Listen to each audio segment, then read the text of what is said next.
Hey guys, Licious Kid here from ClimaxCombo, back with another deck profile. This is my updated red, yellow, blue build. It's okay, honestly the second booster didn't do much for the set. The deck is still, playstyles is pretty much the same, just gave them a couple little different options I guess. But overall it's pretty much, it plays very similar to the old build. But nonetheless I'll still be profiling this. If you want to see the deck in action, links will be below in the description, and yeah, I'll just get right to it. First off, Mokyuto. I'm sure you guys know what this does by now, but I'll explain it anyways. On play, plus 15, so these hit 4K on play. Hits the right numbers, so yeah, not bad, just a one-time kill thing. One of the new cards from the new set, this called Tori. It's 1500 power. What it does is, on play, you could give a character plus 1k, so including herself, so you can give herself 1k, so she could hit 2-5. Okay, I guess. It's pretty good to know. But also, if you have your opponent's attack phase, you can mill the top card of your library.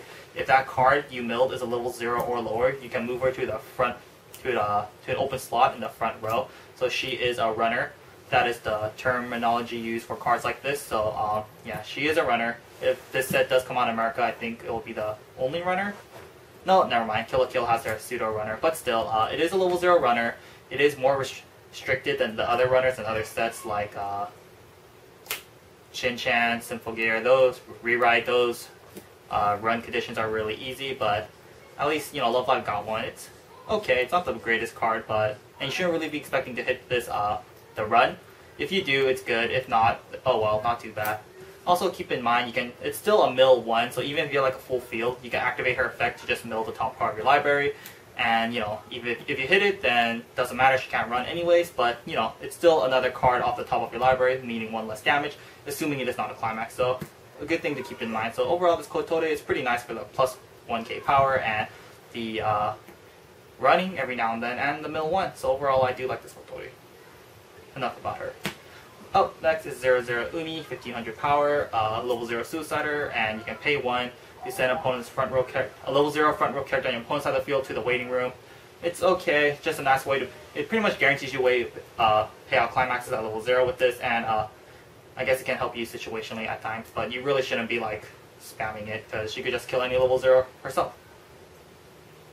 Next up, another level 0 Suicider, Honoka, yeah, level 0 Suicider, and her effect, on attack, you can send 2 cards from your waiting room back to the library, shuffle your deck, and she gets plus 2k until the end of the turn, so she hits 3-5.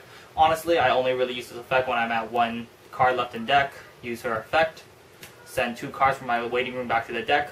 You can control your triggers. You can send 2 triggers back or 2 non-triggers back, and you know what you're going to trigger next for your next 3 attacks, and you know your next 3 attacks are going to be clean, assuming the last card in your library was not a climax. So overall, nice way to compress yourself. Every little compress does help. Nice way to compress yourself and to control your climaxes. You can also use this effect when you're like at 2 cards left and you have a climax in hand. Instead of just playing the climax and attacking once, you could, if you have 2 cards left in deck, play the climax, attack with Honoka, send 2 back. You'll have 4 that you attack 3 times. The last climax will go to the waiting room, and you will take 1 damage, but still, at least you got 3 attacks in and the climax goes in. Just another thing to keep in mind. So overall, I really like this Honoka. One of my favorite Suiciders. Next is this Spammable Brainstorm, Maki 00, 1500 power. She has a continuous effect, a center character plus 500, and another effect, pay 1, mill top 4, every climax you hit, give a character plus 2k until the end of the turn. Just a Spammable Brainstorm, to be honest. Man, these kids, man. Can you just close the window? Yeah. It's like they play when they record. It's annoying. Anyways, next up is this Hanayo assist 00 500, 500 in front assist, and every time you trigger a climax, you can give one of your characters plus 500 power until the end of your opponent's turn. It's here for the blue count, and it's actually a pretty good level 0 assist, so overall Hanayo's not bad.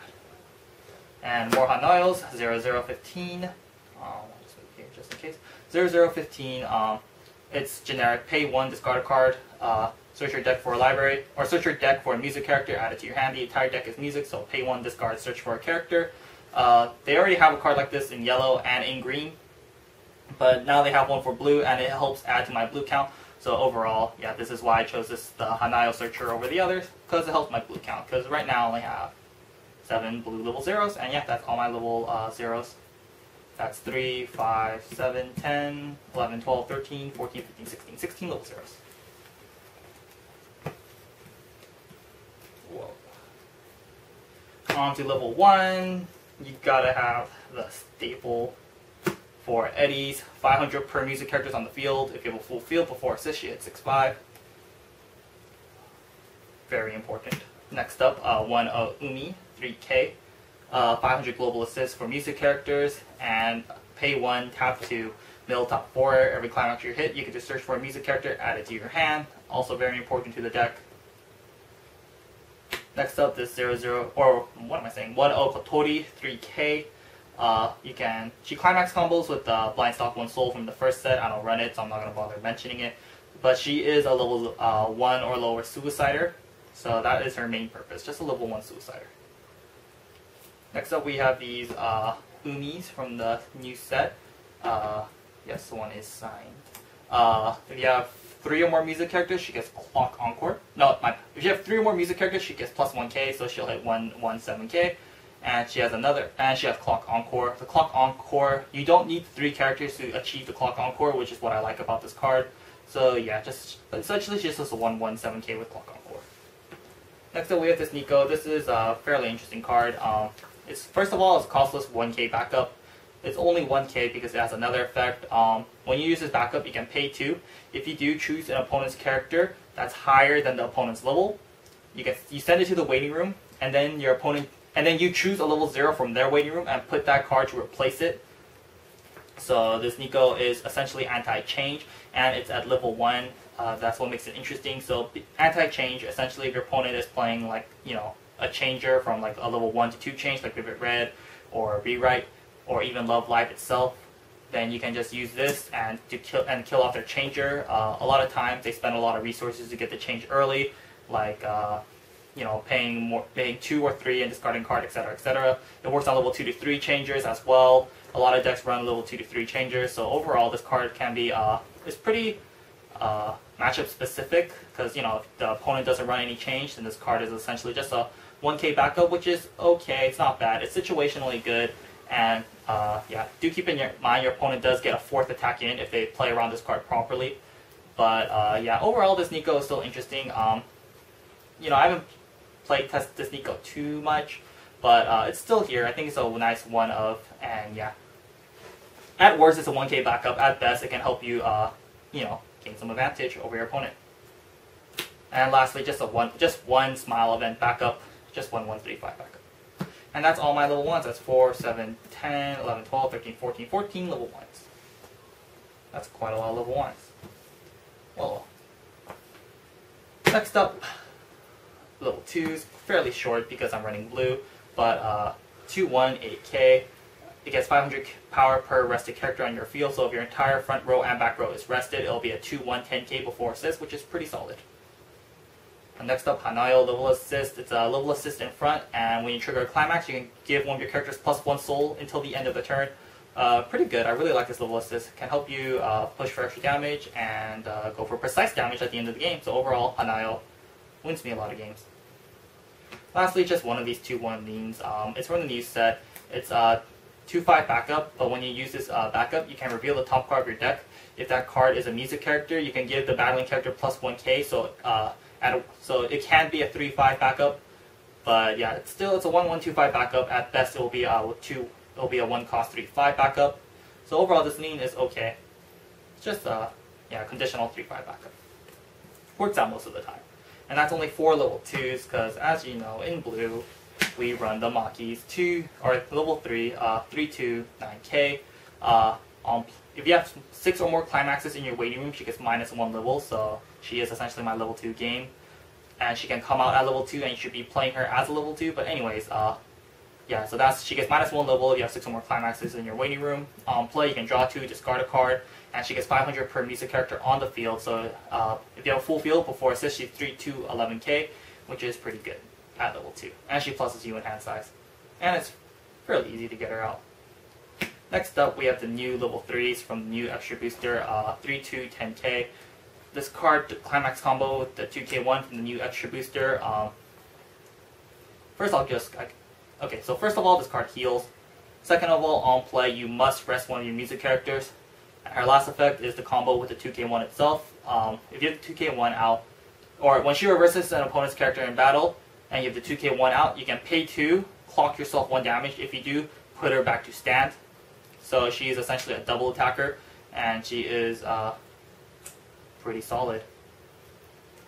Next up, we have just one of these Hanayos, 3/2 10k. It heals on play, and she has another effect where you can pay 1, discard a card. If you do, she gets plus 2k until the end of the turn. And the following effect, when she versus an opponent's character in battle, you can search your deck for 1 music character and add it to your hand. Do keep in mind this effect does stack, so you can pay 3, discard 3 cards, she'll get plus 6k. And when you reverse an opponent's character in battle, you get to search out 3 music characters from your deck. So yeah, overall some pretty nice deck fitting. And lastly, 2 of these 3 Kotoris, 10k. If you have 3 or more music characters, she gets plus 1k. And the following effect of when she attacks, choose one of your music characters and get a plus 1k until the end of the turn. She can target herself, so she can be 12k on attacking before assist, which is pretty solid. And yes, and another effect on when she plays from hand to stage or via change. Yes, she does have a changer, and I'll run it. However, though, when she plays from hand to stage or via change, she has flare trigger. So on attack, when her damage is cancelled, your opponent takes 1 damage. So yeah, that is all my level 3s. That's 2, 5, 6, 7, 8 level 3s. And lastly, climaxes. This time I won't forget them. 3 2k1s. Unfortunately, I only have 2 hollow ones, so I gotta go out buy 1 more hollow 2k1 because I'm not cool until I do. And 5 gates. This is the TD gate, and this is the PR gate. I should be getting 3 more. I don't know when, but yeah, 5 gates, 3 2k1s. I don't run the combo for either of these, and these don't have a combo, so yeah, just gates here for the trigger. And now I'll go over how to play this deck level by level.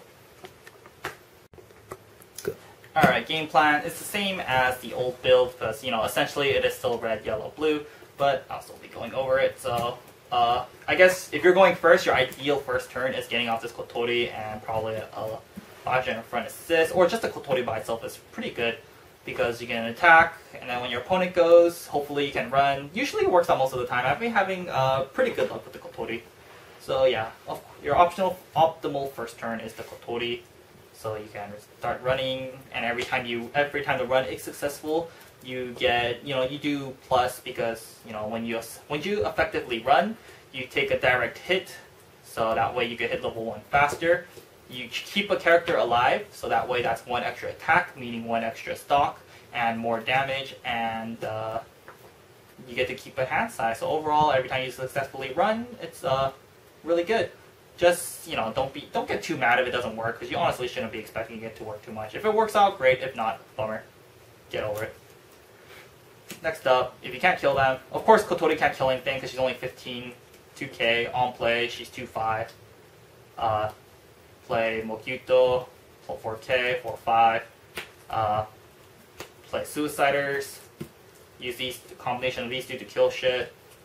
If you have both of these in hand, optimally, I would rather play the Umi Suicider over the Honoka Suicider because the Honoka Suicider can help me out before I refresh. It's situational, but it usually works out most of the time. So yeah, like I said, since Honoka can't help me before I refresh, I more often than not play the Umi Suicider over the Honoka Suicider if I do have both of them in my hand.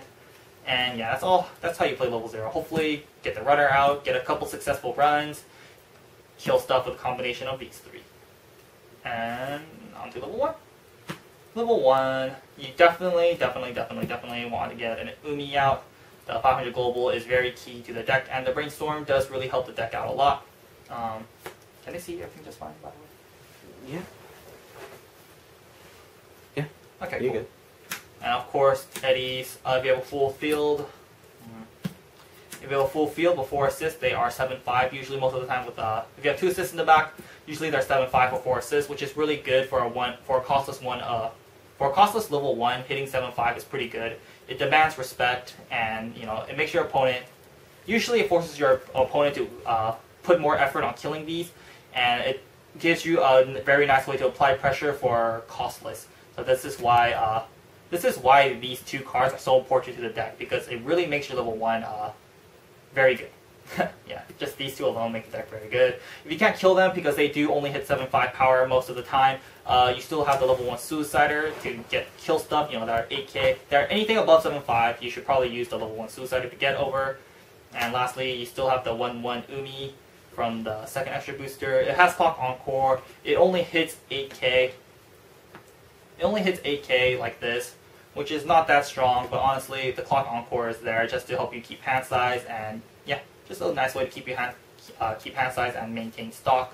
If your opponent is running level 1 to 2 change, then this card does come into play, because if they're running like Vivid Red or Rewrite, or yeah, like I said, those are the most two devastating level 1 to 2 changes I can think of at the top of my head, then this Nico can really screw them up.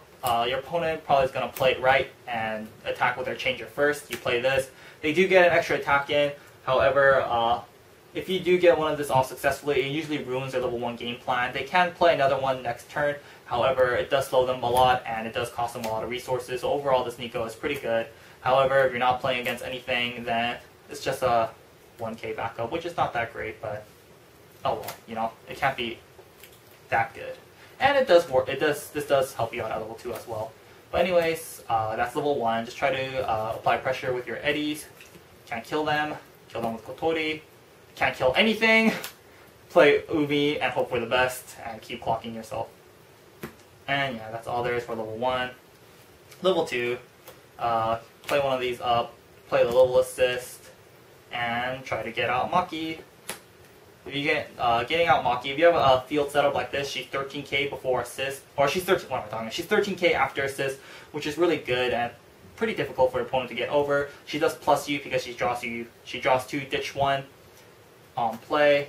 So yeah, good way to keep hand size, good way to apply pressure, and every time you trigger a climax now, you can give 1 soul to your other 1 soul beaters, and yeah, just a very nice way to keep the pressure on with this level assist.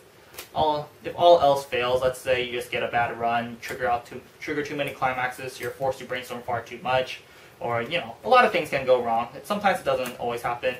That's why I still run the Umi. I like the Umi as a little backup plan, because she's still 2/1 8k. You can tap these two. She'll be 9k before assist. Attack with the other 2. She'll be, let's say like you don't get Maki off, then she'll be 2/1 10k with a setup like this. She's 2/1 11.5, which is still really strong for cost 1 level 2. And against certain matchups, if your opponent doesn't have a really strong level 2 game, then you can just this Umi will get you really far. And if you're winning really hard, you can get both of these off and just beat your opponent up until level 3. So yeah, Umi, still a really good card in this build. And lastly, level 3 is you heal with the Hanayo, and you can also heal with the new level 3 because it does heal. Do keep in mind you do have to tap one of your characters, so preferably it will be your back row, because why would you tap your front row, because then you lose an attack in, and every attack at level 3 does count. But yeah, every time you play this, you do have to tap one of your characters. Do keep that in mind. It's actually quite painful at times, because if you play this, you have to tap one of your back rows, then you can't brainstorm with Umi, and that can really suck at times. And I was going to go on with something about this. Oh yeah, and if you do brainstorm and you successfully hit a couple off, you can't really grab the level 3 if you do successfully brainstorm, because if you play, you have nothing to tap except your front row, and then you're screwed. But still, this level 3 is still pretty good. And when you're ready to go for the game, where are my level 3s? There we are. You can play 2 of these, play the 2k1, and go ham, because because both of their effects can go off. So you can attack. Let me get movie. You can use this effect multiple times. So if you have like this, 2k1 this, attack, kill something, restand, attack, attack, kill something, restand, attack, attack. That's 5 attacks. Your opponent's most likely dead. If they survive that, then you were probably going to lose anyways. But anyways, still, with the new double attacker, Love Life is a really scary way to end the game. You also have the Kotori. It's another way to end the game because she does burn 1 on play. And do keep in mind when the Kotori attacks, you can give another character plus 1k. you can also give it to these double attackers, because these double attackers do have to successfully reverse an opponent's character. So your opponent has to be wary of, you know, they have to be wary of you reversing their shit, because if you can kill their stuff, then they have a potential of getting killed by the double attacker. When you double attack, you're probably going to go for game, because you do have to clock yourself 1 damage. So if the double attacking is if you can't kill them via double attacking, then you're probably dead. But if you do get if you get like 2 double attacks off, you're probably going to win that turn, to be honest. And don't forget the runner Kotori is also here to help you out, because on play she does give another character plus 1k. So yeah, usually it goes something like this, like maybe just like random level 3 double attacker, play Kotori, 2k1 this, and hopefully you can kill something. And yeah, and that's it for level 3. The only real difference in playstyle from this build to the old build is the double attacker. The double attacker gives a really scary way to end the game, and since you'll be attacking for 2 soul starting at level 2 most of the time, you know, most of the time your opponent's going to hit level 3 before you do, and if they do, if they're losing in the damage race, then it can be really scary. These double attackers start to become really scary, because it's a really scary way to burst them at the end game. And since every time you do trigger climax, you can also distribute 1 soul, and since the soul does carry over in the second attack, you can really like control your soul at the end when you're double attacking. Like you could 2k1 this, you attack 3 soul, you trigger a climax, give this 4 soul. When it restands, you could side a level 3 for 1 damage, and you know, siding for 1 damage can really help you win the game. Or you could just give the 1 soul here, so you can get 2-3 soul attacks in. Just a lot of things you can do with the soul triggering of this, since you're going to be attacking, you know, 3 to 5 times with a setup like this. You'll probably be triggering 1 or 2 climaxes, and the 1 or 2 climax, the ability to distribute the 1 soul damage by triggering a couple climaxes can really, you know, help you win the game. So I really like this Hanayo. I already liked this Hanayo from the second set when it came out, but now I like this Hanayo even more. So yeah, that is how I play the deck level by level, and I guess lastly some alternatives. Lastly, I guess a couple alternatives you can run to the deck. Honestly, there's not much. A lot of the cards I run are like the best cards Love Live has to offer. Like, you have to run these. Level 1 Suicider is really good. Mokyuto's not bad. Just saying, a lot of the cards I run in the set are cards you're going to be running in a lot of those other builds. Just a couple questionable cards I'm just going to talk about right here, and oddly enough, they are all the cards from the new set. But anyways, start things off. The Suicide, or the Runner, I don't see many people running it. It's kind of like even. I see people run it like, it's like even. It's like 50% of them run it, 50% of them don't. You know, because like I said, it is really conditional. It doesn't help you out most of the time. If it doesn't run, then it's just a 1k on play. And you know, there are other cards in Love Live that give 1k on play, like the green ones, I guess. But still, honestly, this Kotori is okay. I like it, but honestly, you don't have to run it if you don't want to, or if you just had really bad luck with this Kotori. I'm having pretty good luck with this Kotori, so for me, it usually works out most of the time. But yeah, like I said, this Kotori, not mandatory. This backup, like I said, matchup specific, and if you're not playing against a set that runs change, then this is honestly just a 1k backup. And if you want to run a 1k backup, the level 0 Maki backup from the second booster is better than this. And I can't even play this like normally from my hand because I don't run green in this build, so it's really dead sometimes in certain matchups. Like, I guess, SAO is the best one that pops in my head. But yeah, some matchups this card is really dead. So, yeah, you don't have to run this. You could just run normal 1500 backup. The 500 power does matter at level 1, so yeah, you don't have to run this card. If you don't want to, or you just don't own it, this 117k. It's okay, it's just a nice way to keep hand size and clock. But honestly, you don't really have to run this. The deck runs just fine with the Suiciders and the Eddie Umi combo. Yeah, the level 1 runs just fine with a couple of these, but I like the 1-1 Clock Encore. However, you can choose not to run it just because you don't own it. You just don't care about the Clock Encore, and yeah, just not mandatory. Like I said, a lot of the cards I'm showing you are just not mandatory. They're just my personal preference, but yeah. So yeah, 1/1, not mandatory. You don't have to run it. I'm even considering taking it out. And lastly, the 3/2 10k deck combos. It's like a love-hate relationship. If you don't draw into the 2k1, this card can really screw you over, because like I said, you have to tap a character on play. Really hurts, because if you brainstorm, you grab a couple of these, can't even play them. And keep in mind, this is my only healer, that's not the Hanayo healer. So if this card's already dead, or in the stock, or in the clock, and this is the only healer I have left in my deck, then I brainstorm and I want to heal. Oh, wait, I can't, because I have to grab this, and then I have to tap something. I'm going to have to tap itself, or tap something else in my front row, meaning I lose attacks, and that just really sucks. Or I just never draw into the 2k1, and then this card just hurts. It's just a crappy healer if you never draw into the 2k1. And it's not always good to play this 2k1, because if you're not going to win that turn, there's no point playing the 2k1. Or if you can't kill anything, there's no point playing against 2k1, because if you can't kill anything, you can't double attack. So what's the point of this? You're just playing a crappy healer, you know? So overall, you can't. And the +2 soul trigger can screw you over. But still, of course, this card can't be. That's the tap one really is painful. It's what makes the card balance. If this card did not have this effect, this card would be really broken. But because of that, this card can, if you're losing, this card hurts you lose harder. However, if you're winning, this card can help you win harder. If you guys, it's like a win more card, you know?